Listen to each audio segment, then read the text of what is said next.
Hello guys, स्वागत है हमारे YouTube चैनल ब्रोदर क्लासेस में। मैं राहुल आज आपको पढ़ाऊंगा एक ऐसा टॉपिक जो आपको 10th क्लास में भी मिलेगा और 12th क्लास में भी मिलेगा।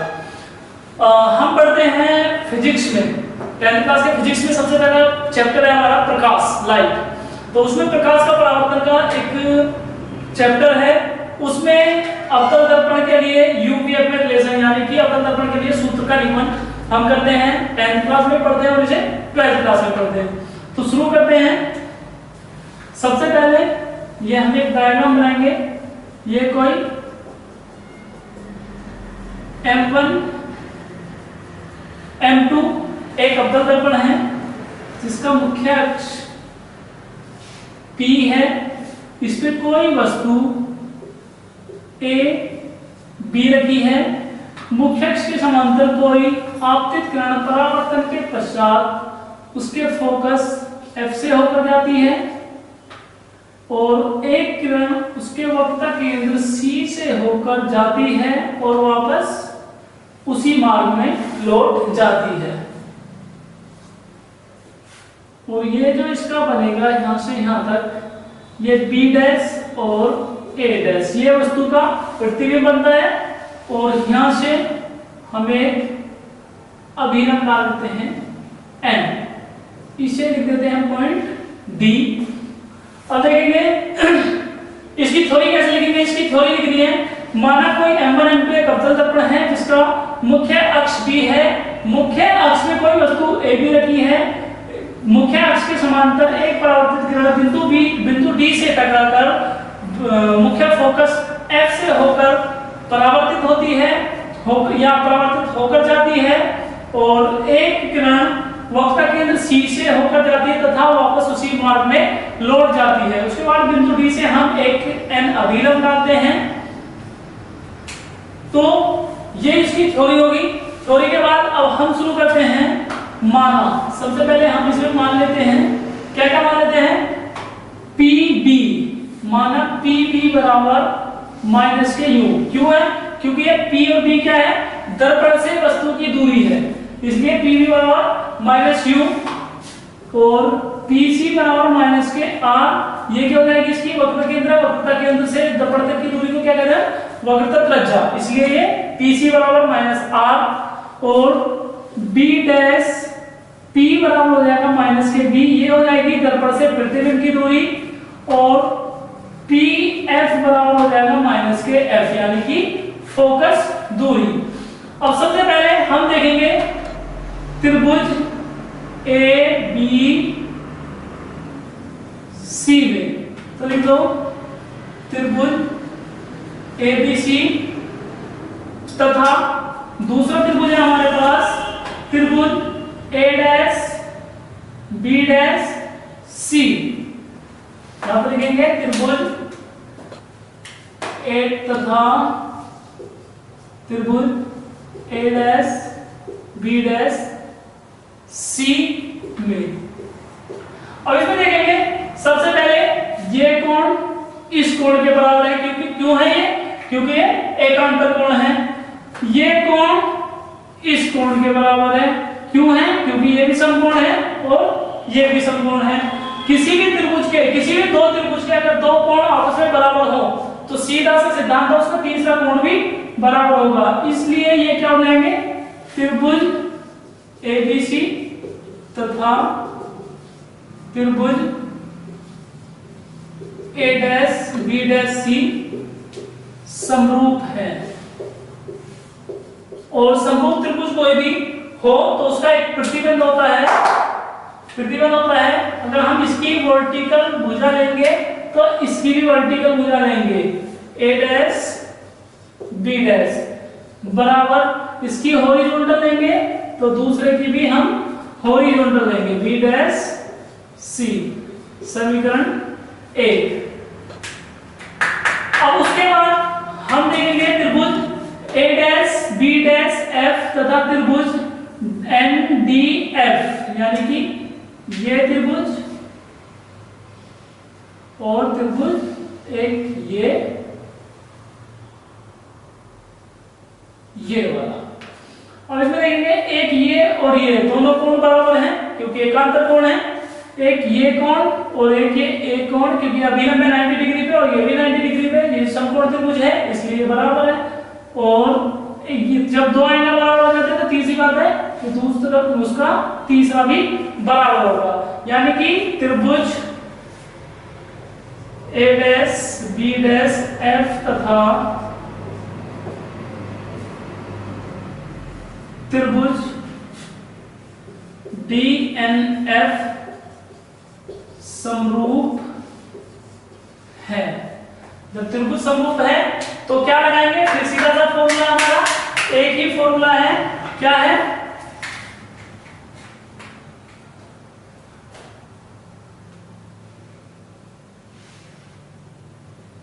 डी एन अपॉन ए डैश बी डैश, यानी कि बड़े वाले त्रिभुज की वर्टिकल भुजा छोटे वाले त्रिभुज की वर्टिकल भुजा बराबर बड़े वाले त्रिभुज की हॉरिजॉन्टल भुजा यानी कि क्षैतिज और छोटे वाले त्रिभुज की भी क्षैतिज होगी। समीकरण 2। अब देखो सीधा सा जब ये मुख्य अक्ष के समांतर रेखा जा रही है तो AB के बराबर क्या होगी, DN होगी। तो लिख देंगे AB बराबर DN। क्यों है, क्योंकि ये दोनों ये मुख्य ये जो रेखा है इसकी आपतित किरण है ये मुख्य अक्ष के समांतर है, इसलिए यहां पे रखेंगे हम AB और A डैश B डैश बराबर NF B डैश F। समीकरण 3। अब लिखेंगे समीकरण 1 व 3 से, इसमें लिखेंगे समीकरण 1 व 3 से AB A dash B dash AB A dash B dash, यानी कि इससे हम इसे कट कर देंगे तो क्या बचेगा हमारा BC upon B dash C बराबर NF B डैश F। तो अब मान लेते हैं कि दर्पण का द्वारक बहुत छोटा है, यानी कि NF बराबर हो जाएगा हमारा PF। तो इसमें रख देंगे हम BC बराबर B डैश C और NF की जगह रख देंगे PF और B डैश F। इसके बाद इसका खेल शुरू होता है। सबसे अब तक का जो मैंने समझाया ये बहुत इजी था, लेकिन इससे थोड़ा सा हार्ड है, अच्छा स्टेप है कि बस हमें वही स्टेप समझना है। उसमें क्या होगा, हम इसमें वैल्यू ही रखेंगे। कैसे, यहाँ पे हमारी इक्वेशन है BC यानी कि ये वाली दूरी BC, तो अगर मैं BC की जगह लिख दूं PB माइनस PC, तो मैं BC की जगह क्या लिखूंगा PB माइनस PC, क्योंकि मैंने टोटल में से ये वाली भुजा गायब कर दी तो भी यही बचेगी BC। ऐसे ही हम B डैश C है, यानी कि मैं क्या करूंगा PC minus B dash P, यानी कि मैंने पूरी भुजा में से इसमें से ये वाला पार्ट निकाल दिया तो मेरा यही बचा। जैसे मैं कहूं कि अगर ये भुजा 4 सेंटीमीटर है और ये टोटल भुजा 8 सेंटीमीटर है, अगर मुझे ये निकालना तो मैं क्या करूंगा 8-4 करूंगा। ऐसे ही मैंने इसमें किया है, सिर्फ और सिर्फ यही क्या है बराबर PF को हमेशा ही रखेंगे और उसके बाद हमारा B डैश F, तो B डैश F को हम क्या रखेंगे B dash P minus PF। और देखो ये इक्वेशन निकल के आ चुकी है। इस इक्वेशन में सिर्फ हमने जो मान माने थे वो वैल्यू रखनी है, वो वैल्यूज रखनी है। PB की वैल्यू रखेंगे हम माइनस के U माइनस PC की वैल्यू रखेंगे माइनस के R, नीचे PC की वैल्यू माइनस के R minus B dash P की वैल्यू रखी थी हमने माइनस के V बराबर PF की वैल्यू माइनस के F और B डैश P की वैल्यू माइनस के B माइनस PF माइनस के F माइनस के U सेम ऐसा का ऐसा ही।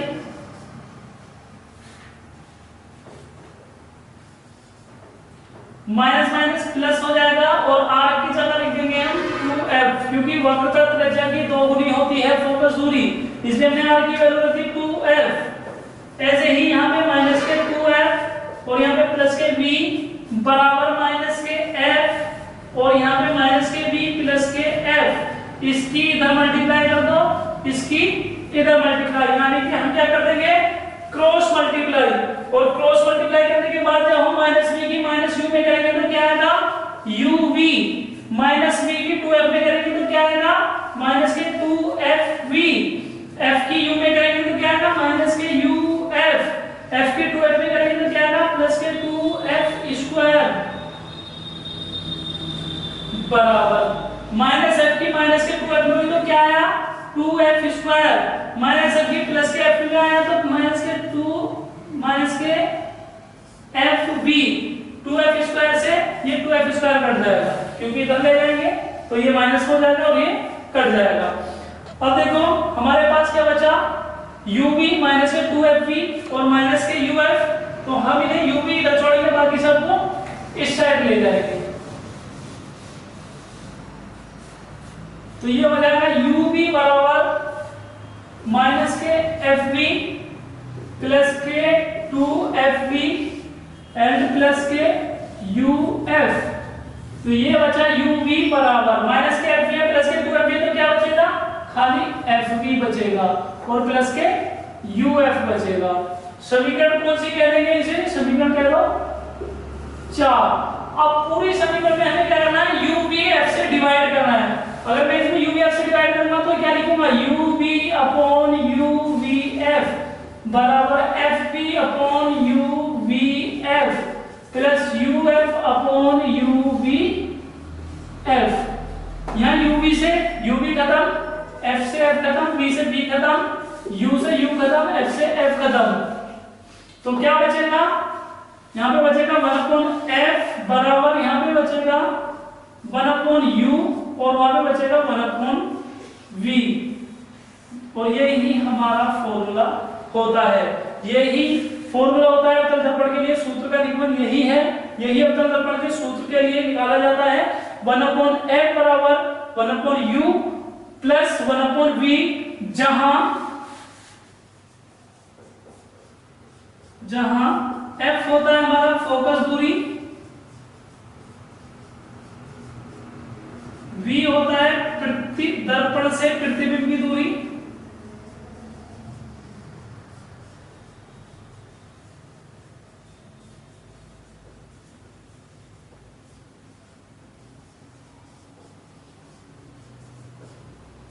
u होता है दर्पण से